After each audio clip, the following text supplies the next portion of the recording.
सभी बंधुओं को नमस्कार। स्वागत है आपका गवर्नमेंट एग्जाम प्रिपरेशन चैनल में। जो टेस्ट सीरीज चल रहा है उसका आज जो है हम लोग करेंगे टेस्ट संख्या 13।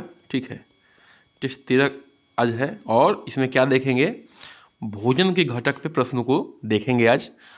और इस सेशन को हमने बहुत सिंपल रखा है, आसान रखा है थोड़ा।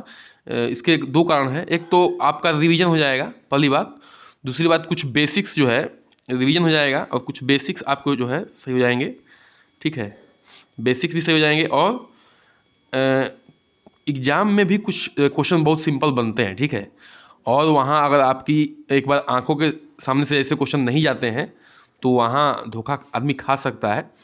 इसलिए जो है इस सेशन को मैंने रखा है कि आप लोग जो है हर तरीके से तैयार रहें। ठीक है, कुछ बहनों को ये शिकायत आ रही है कि जो यूपी जनसंख्या वाली है वो बहुत टफ वीडियो है। ऐसा कुछ टफ वीडियो नहीं है, ऐसे प्रश्न बार बार पूछे गए हैं। तो आप लोगों को क्या करना है कि पहले 2-3 बार उस वीडियो को देखिए, 60 नोट्स बनाइए। कम से कम 2-3 बार उस लेक्चर को देखिए, 2-3 बार देखिए। ठीक है, उसके बाद अपना 60 नोट्स बनाइए उन्हीं प्रश्नों का। ज़्यादा हाथ पाँव नहीं मारना है, सब सारे इंपॉर्टेंट क्वेश्चन मैंने डाल दिए उसमें। ठीक है, उसका 60 नोट्स बनाइए और उसको जो है मैप के साथ रिवाइज करिए। मैप के साथ यूपी का मैप सामने रख लीजिए और जिलों के साथ उसको देखिए कौन से जिले में क्या है, कहाँ लिंगानुपात ज़्यादा है, कहाँ पे क्या ज़्यादा है। तो इससे क्या होगा कि आपके अंदर एक आइडिया डेवलप होगा। और मैं गारंटी देता हूँ कि जब मैप के साथ आप रिवीजन करती हैं तो आप जो है जल्दी उस चीज़ को नहीं भूल पाएंगी, पहली बात। दूसरी बात ये कि समय तो देना पड़ेगा। ठीक है, आपको किसी टॉपिक को मजबूत बनाने के लिए समय देना पड़ेगा। और एक और चीज़ मैं कहना चाहता हूँ कि देखिए, तैयारी के दौरान जो है आपको हर टॉपिक को छूना है, एवरी टॉपिक को। ठीक है, एवरी टॉपिक को आपको टच मिलाना है और एक मोर देन एवरेज, मतलब कि मोर देन एवरेज तैयारी करनी है। मोर देन एवरेज लेवल से आपको जो है ऊपर की तैयारी करनी पड़ेगी। नहीं तो देखिए कंपटीशन बहुत टफ है, चाहे कोई भी कम एग्जाम हो। अगर आप पूरे सिलेबस को कवर नहीं करती हैं और एक अच्छे लेवल की तैयारी नहीं करती हैं, एवरेज से ऊपर की तैयारी नहीं करती हैं, तो समझिए कि बड़ा समस्या है। ठीक है, तो आपको समय देना पड़ेगा और एक जो है वीरांगना की तरह लड़ना पड़ेगा, सीधी सी बात है। नहीं तो जो है आप कंपटीशन में पीछे जा रही हैं। मैं किसी को डिमोरलाइज नहीं करता हूं, लेकिन जो सत्य है उस पर बात करना बहुत ज़रूरी है। ठीक है, आंख मूंद के कुछ नहीं होगा। चलिए शुरू करते हैं आज के सेशन को। ठीक है, आज का पहला क्वेश्चन है कि निम्नलिखित में से कौन से घटक हमारे भोजन के में प्रमुख पोषक तत्व हैं। मतलब कि इनमें से जो नीचे दिया हुआ ऑप्शन, उनमें से कौन से घटक हैं जो हमारे भोजन के प्रमुख पोषक तत्व हैं। ठीक है, तो एक बार जान लीजिए कि ये इसमें दिया हुआ है ऑप्शन ए में कार्बोहाइड्रेट है, कि लिपिड और प्रोटीन है। लिपिड मतलब क्या पढ़ चुके हैं, कल वसा हम लोग जान चुके हैं। लिपिड मतलब वसा होता है। ठीक है, वसा वाला पार्ट। विटामिन और खनिज है और चौथा है उपरोक्त सभी। ठीक है, तो मैं कई बार बता चुका हूं कि भोजन के घटक में क्या क्या आते हैं। कार्बोहाइड्रेट भी आता है, प्रोटीन भी आता है, वसा भी आता है, लिपिड भी आता है, विटामिन भी आता है और खनिज भी आता है। और एक और आता है पानी भी आता है। ठीक है, तो ये सब सारी चीज़ें क्या हैं, भोजन के घटक के हमारे उदाहरण है। तो इसका उत्तर हो जाएगा डी, यानी कि जो है हमारे भोजन के घटक के मतलब प्रमुख पोषक तत्वों में कार्बोहाइड्रेट भी है, लिपिड भी है, प्रोटीन भी है, विटामिन भी है, खनिज भी है। ठीक है, और पानी भी है, ये भी जान लीजिए। आगे बढ़ते हैं, क्वेश्चन संख्या 2 पे आते हैं। ठीक है, क्वेश्चन संख्या 2 पे आते हैं। निम्नलिखित में से कौन सा खाद्य घटक मानव शरीर की वृद्धि और रख रखाव के लिए आवश्यक है। निम्नलिखित में से कौन सा खाद्य घटक मानव शरीर की वृद्धि और रख रखाव के लिए अधिक है। ठीक है, देखिए प्रोटीन है कि विटामिन है, खनिज है, या दोनों ए और बी है।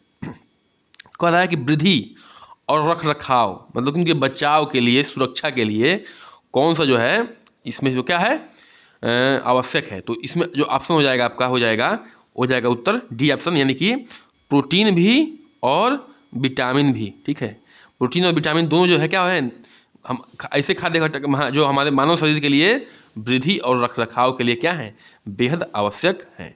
प्रोटीन क्या करता है, हमारे मांसपेशियों को जो है उसको टूटी फूटी मांसपेशियों को रख रखाव करता है और उसका विकास करता है। इसी तरह से विटामिन क्या करती हैं, हमें जो है रोग प्रतिरोधक क्षमता बढ़ाने में सहायता करती हैं। ठीक है, आगे बढ़ते हैं, क्वेश्चन नंबर 3 पे आते हैं। क्वेश्चन नंबर 3 पे आते हैं। निम्नलिखित में से खाद्य घटक हमारे शरीर की ऊर्जा प्रदान करते हैं। निम्नलिखित में से कौन से खाद्य घटक हमारे शरीर को ऊर्जा प्रदान करते हैं? तो प्रोटीन है, विटामिन है, खनिज है या कार्बोहाइड्रेट है। तो हम इसको बार बार बता चुके हैं कि जो मुख्य रूप से हमें क्या करता है, शरीर को ऊर्जा प्रदान करता है, वो क्या है? वो है आपका डी, कार्बोहाइड्रेट। ठीक है, वसा से भी मिलता है, लेकिन वसा को पाचन में बहुत समस्या होती है। वसा चैप्टर में पढ़ चुके हैं, बहुत देर में होती है। और वो क्या करता है, देर में पाचन होने की वजह से ही क्या करता है, वो हम लोग को जल्दी भूख नहीं लगने देता है। ठीक है, फिलहाल जो है कार्बोहाइड्रेट क्या करता है, इंस्टेंट एनर्जी देता है, तुरंत एनर्जी देता है। और प्रोटीन से बहुत एनर्जी कम मिलती है, मिलती तो बराबर ही है कार्बोहाइड्रेट की, लेकिन उसको पचाने में भी दिक्कत होती है, तो एनर्जी खर्च ज़्यादा हो जाती है। फिर विटामिन से मिलती नहीं है, खनिज से मिलती नहीं है। तो हमें क्या मिलती है? मुख्य रूप से ऊर्जा का जो है शरीर खाद्य, जो मानव शरीर के लिए है खाद्य घटक जो है, जो ऊर्जा प्रदान करता है, वो क्या है? कार्बोहाइड्रेट है। आगे बढ़ते हैं, क्वेश्चन नंबर 4 पे आते हैं। निम्नलिखित में से कौन सा खाद्य पदार्थ आहार फाइबर प्रदान करता है? फाइबर प्रदान करता है। ठीक है, तो ये है दालें, साबुत अनाज, फल और सब्जियां, उपरोक्त सभी। साबुत अनाज का मतलब ये होता है कि इसमें जो है, जो ऊपर का उसका छिलका हो साथ में हो, यानी कि चोकर उसमें हो। ठीक है, तो ये और फल और सब्जियां, तो बिल्कुल फल और सब्जियों में जो है रेशा मिलता ही है, मतलब कि फाइबर मिलता ही है। साबुत अनाज में मिलता है और दालों में भी मिलता है। तो चौथे का जो उत्तर हो जाएगा आपका, हो जाएगा डी ऑप्शन। ठीक है, जो है हमें क्या मिलता है, खाद्य जो जिससे हमें फाइबर मिलता है, वो दालों में भी मिलता है, साबुत अनाज में मिलता है, फल और सब्जियों में भी मिलता है। तो ऑप्शन के हिसाब से ये जो इसका उत्तर हो जाएगा 4 का हो जाएगा डी ऑप्शन। आगे बढ़ते हैं, क्वेश्चन नंबर 5 पे आते हैं। क्वेश्चन नंबर 5 क्या है? निम्नलिखित में से कौन से खाद्य उत्पाद पशु प्रोटीन के सर्वोत्तम स्रोत है? पशु प्रोटीन मतलब क्या? पशु प्रोटीन का मतलब होता है जो हमें पशुओं से प्राप्त होता है, जो पशुओं से प्राप्त होता है। प्रोटीन फ्रॉम एनिमल, ठीक है, पशुओं से प्राप्त होता है।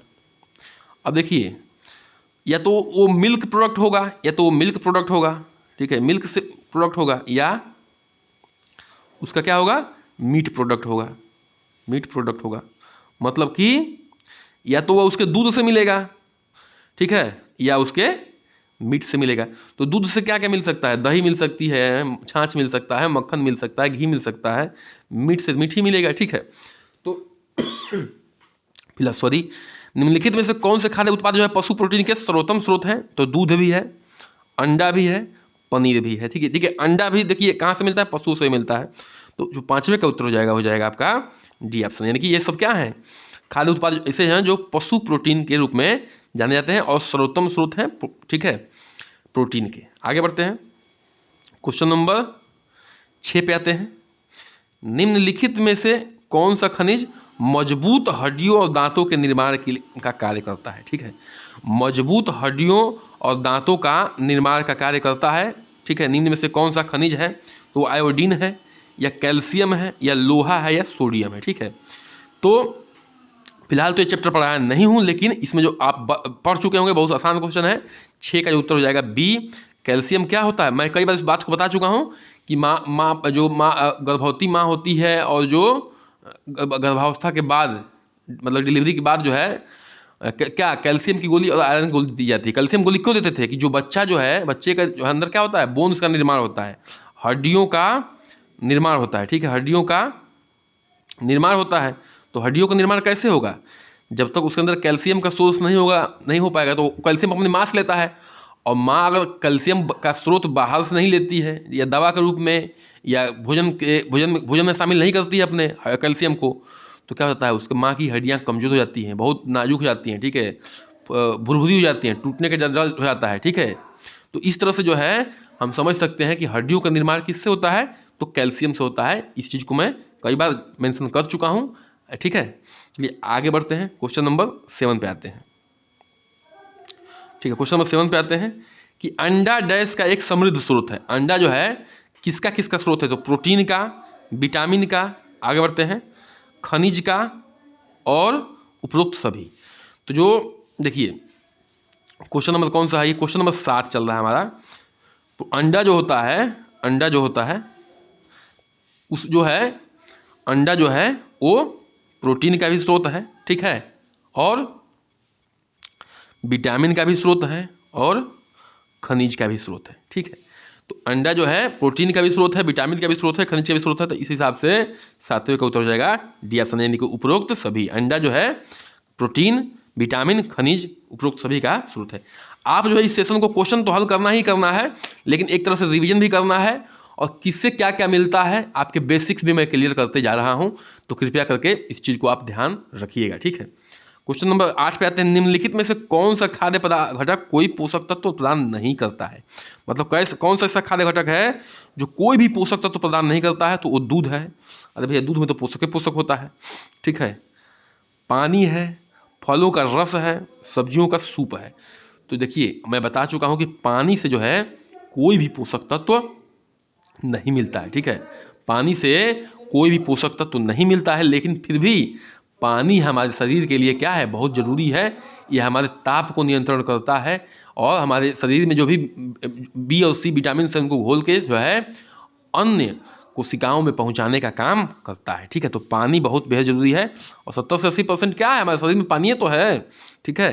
तो पानी से हमें क्या नहीं मिलता है, कोई भी पोषक आहार, पोषक तत्व प्रदान नहीं, मतलब नहीं मिलता है, पोषक तत्व कोई भी नहीं मिलता। 8 का हो जाएगा बी, यानी कि पानी। अब आते हैं क्वेश्चन नंबर 9 पे, ठीक है। क्वेश्चन नंबर 9 पे आते हैं। निम्नलिखित में से कौन सा खाद्य पदार्थ पादप प्रोटीन का सबसे अच्छा स्रोत है? पादप मतलब क्या होता है, पौधा, ठीक है। पादप मतलब क्या होता है, पौधा। पौधा प्रोटीन का सबसे अच्छा स्रोत है, तो दूध है। दूध पौधों से थोड़ा मिलता है, दूध किससे मिलता है, जानवरों से मिलता है। अंडा है, ये भी जानवरों से मिलता है। फलियां हैं और पनीर है, पनीर भी किससे मिलता है, जानवरों से मिलता है। तो फलियां क्या हो जाता है, फलियां क्या होता है, मटर के जो छिमी होती है वही होती है। मटर के जो मटर होता है, मटर के जो दाने लगते हैं हरे वाले, तो फलियां हो गई। तो फलियां क्या होता है, ये जो है एक तरह से, तो इस तरह से क्या हो जाएगा कि जो है उसका ऑप्शन हो जाएगा सी, यानी कि फलियां जो है किससे प्राप्त होता है, वो होता है हमें पौधों से, ठीक है, यानी कि पादप से, ठीक है। चलिए आगे बढ़ते हैं।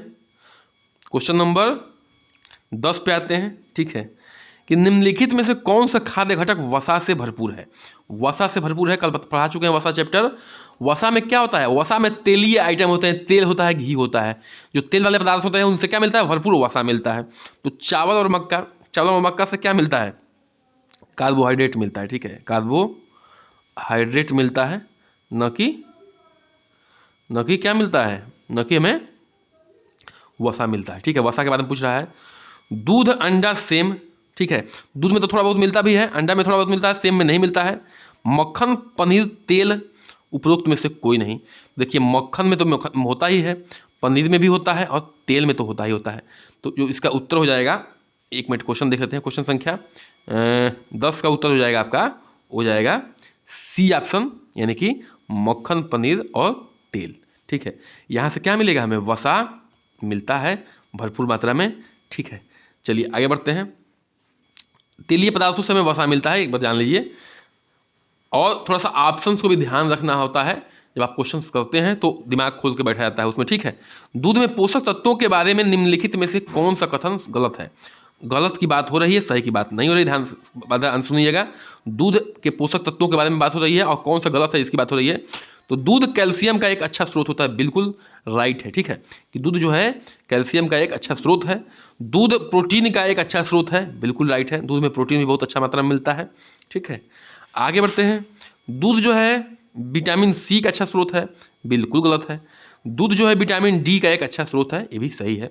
तो जो है हमारा क्वेश्चन नंबर कौन सा था, 11 का जो उत्तर हो जाएगा, इसमें गलत बताना था आपको, तो 11 का जो उत्तर हो जाएगा वो हो जाएगा आपका सी ऑप्शन, यानी कि दूध जो है विटामिन का अच्छा स्रोत नहीं है, इसलिए आंसर है। क्योंकि क्वेश्चन में क्या पूछा गया था, गलत पूछा गया था। क्वेश्चन पूछा गया था कि निम्नलिखित में से के बारे में, निम्नलिखित में से कौन सा कथन गलत है, तो गलत के बारे में पूछा गया था। क्वेश्चन नंबर किस पे आते हैं, 12 पे आते हैं। किस पे, 12 पे। अमरूद, नींबू, संतरा और टमाटर से भरपूर होते हैं। अमरूद, नींबू, संतरा और टमाटर किससे भरपूर होते हैं, विटामिन ए से, विटामिन बी से, या विटामिन सी से, या विटामिन डी से, ठीक है। तो एक बात जान लीजिए, जो अमरूद, नींबू, संतरा, टमाटर, जो भी हल्का फुल्का खट्टे फल होते हैं, वो किससे भरपूर होते हैं, विटामिन सी से। तो 12 का जो उत्तर हो जाएगा हो जाएगा विटामिन सी। चलिए आगे बढ़ते हैं। क्वेश्चन नंबर 13 पर आते हैं, ठीक है। किस पर आते हैं, क्वेश्चन नंबर 13 पे। आलू, अनाज, बीन्स, दालें और जई से भरपूर होते हैं। देखिए अब इसमें क्या है कि आपको जो है सारे चीज़ों को कंक्लूजन निकाल के बात करनी है, ठीक है। सारे चीज़ों को कंक्लूजन निकाल, अब दाल सोचेगा आदमी प्रोटीन है, लेकिन अन्य चीज़ों को भी देखना है, आलू है, अनाज है, बीन्स है, जई है। तो ये इस सारे मुख्य रूप से में क्या क्या पाया जाता है, मुख्य रूप से इस चीज़ को आपको ध्यान देना है, ठीक है। तो देखिए इसमें ऑप्शन से आपके प्रोटीन है, विटामिन है, और खनिज है, और कार्बोहाइड्रेट है। तो जो आपका क्वेश्चन दिया हुआ कि 13 आलू जो है अनाज, बीन्स, दालें और जई से भरपूर होते हैं, ठीक है। ये किससे भरपूर होते हैं, तो 13 का उत्तर हो जाएगा मुख्य रूप से। देखिए ये जो है कार्बोहाइड्रेट का स्रोत है। देखिए अब सिर्फ जो है दाल में भी थोड़ा सा कार्बोहाइड्रेट मिलता है, ठीक है। आलू, अनाज में, बीन्स में तो मिलता ही है, और जौ में तो मिलता ही है। लेकिन आप दाल से कंफ्यूज ना होइएगा, दाल में मैक्सिमम में प्रोटीन मिलता है, लेकिन उसमें कार्बोहाइड्रेट मिलता है। तो इसलिए मैं कह रहा हूँ कि ऑप्शंस को देख के चलना है और दिमाग को खोल के चलना है। कभी भी कितना भी आसान प्रश्न हो, आपको जो है बिना पूरा ऑप्शन पढ़े आपको क्वेश्चन का जवाब नहीं देना है, सारे ऑप्शंस पढ़ देने हैं। और क्वेश्चन पढ़ते समय जो है हाँ गलत है और सही क्या पूछ रहा है, गलत पूछ रहा है कि सही पूछ रहा है, इसका विशेष ध्यान रखना है।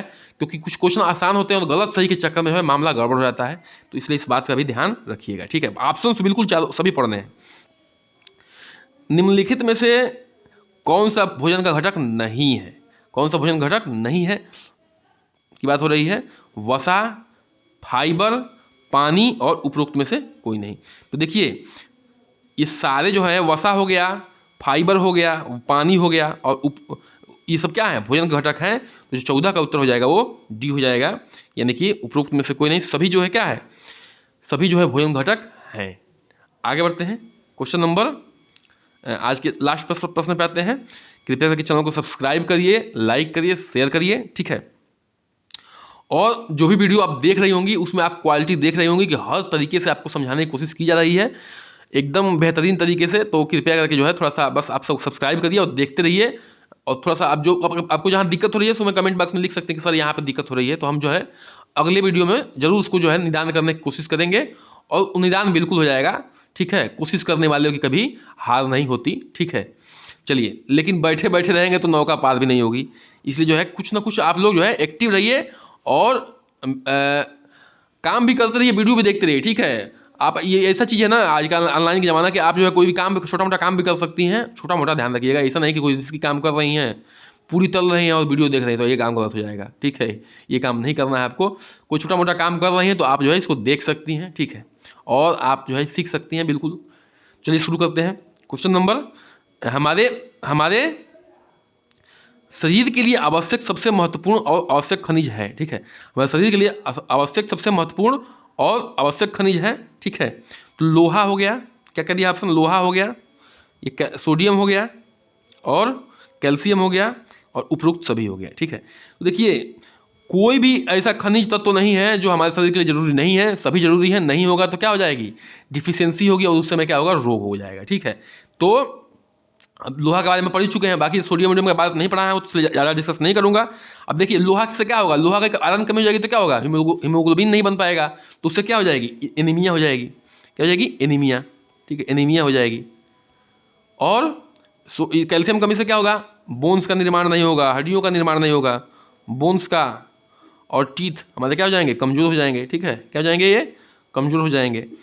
तो इस तरह से जो है सभी, और सोडियम के बारे में बताऊंगा, ठीक है। इस तरह सारे जो है सारे पॉइंट हमारे क्या हैं, हमारे सेहत के लिए ज़रूरी हैं। तो इसका जो है 15 का जो उत्तर हो जाएगा आपका डी ऑप्शन, ठीक है। D option. इसी के साथ सेशन करते हैं समाप्त, और हमारे साथ बने रहने के लिए धन्यवाद। नमस्कार। चैनल को करिए सब्सक्राइब, लाइक। जय हिंद।